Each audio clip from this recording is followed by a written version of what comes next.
Mesdames, Messieurs, bonsoir. En ce début d'émission, permettez-moi de vous souhaiter une très belle année liturgique. Hier, à l'occasion de l'Angélus du premier dimanche de l'Avent, le pape François nous invite à redécouvrir la beauté du chemin. Cheminons vers un horizon d'espoir, dit le pape. L'Avent est un pèlerinage universel. Pour ce cheminement spirituel, le Saint-Père prend modèle sur la Vierge Marie. Elle porte en son cœur tout l'espoir de Dieu. Écoutons un résumé.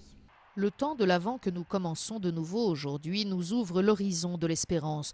Une espérance qui ne déçoit pas car elle est fondée sur la parole de Dieu. En ce premier dimanche de l'Avent, il a souligné que nous redécouvrons la beauté d'être tous en chemin à travers les sentiers du temps. Et le but commun de ce pèlerinage universel, a-t-il rappelé en citant le prophète Isaïe, c'est la montagne de la maison du Seigneur qui dans l'Ancien Testament est Jérusalem, d'où est venue la révélation du visage de Dieu. Une révélation qui a trouvé en Jésus-Christ son accomplissement. Il est lui-même le temple du Seigneur, le Verbe fait chair, le guide et en même temps le but du pèlerinage du peuple de Dieu. Et tous les peuples devraient miser sur l'espoir d'une paix possible, a conclu le pape, pour voir advenir le beau jour où, comme Isaïe l'a prophétisé, les armes seront démontées pour être transformées en instruments de travail. Impliquez-vous là où il y a des défis, demande le pape aux milliers d'étudiants romains venus pour les vêpres du premier dimanche de l'Avent. Lors de ce rendez-vous annuel, le Saint-Père invite les universitaires à garder l'enthousiasme de leur jeunesse et faire preuve d'audace évangélique pour aller de l'avant. Retour sur ce temps de prière. Ne soyez pas spectateurs, mais acteurs des événements contemporains, car on ne peut pas vivre sans regarder les défis, sans relever les défis.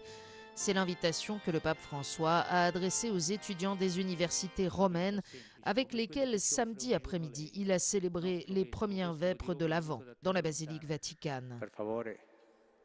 Je vous en prie, ne regardez pas la vie depuis le balcon.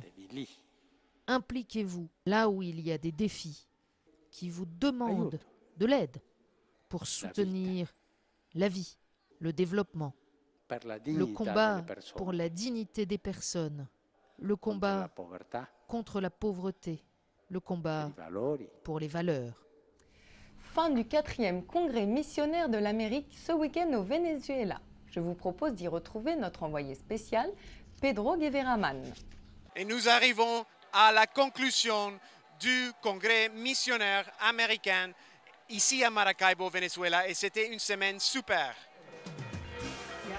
Le but du congrès était d'explorer davantage le thème de la mission permanente, qui nous invite à partager notre foi dans un monde sécularisé et pluriculturel. Les quelques 3000 participants ont eu droit à des conférences, des forums et des moments de partage. Le congrès a commencé avec une messe présidée par l'envoyé du pape, le cardinal Fernando Filoni. Et la messe de clôture fut célébrée par l'archevêque de Maracaibo, Monseigneur Ubaldo Santana, qui a annoncé que le prochain congrès missionnaire de l'Amérique aura lieu en 2018 en Bolivie. Messe spéciale jeudi dernier à l'oratoire Saint-Joseph à Montréal, à la mémoire des victimes du typhon aux Philippines. Cette messe était célébrée par Monseigneur Lépine. L'argent recueilli a été intégralement reversé à l'organisme Développement et Paix. Regardons des extraits de cette messe.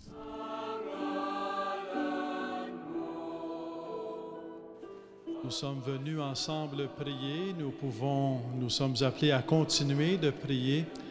Déjà dans tout le diocèse, dans chaque paroisse et mission, il y a des rencontres de prière.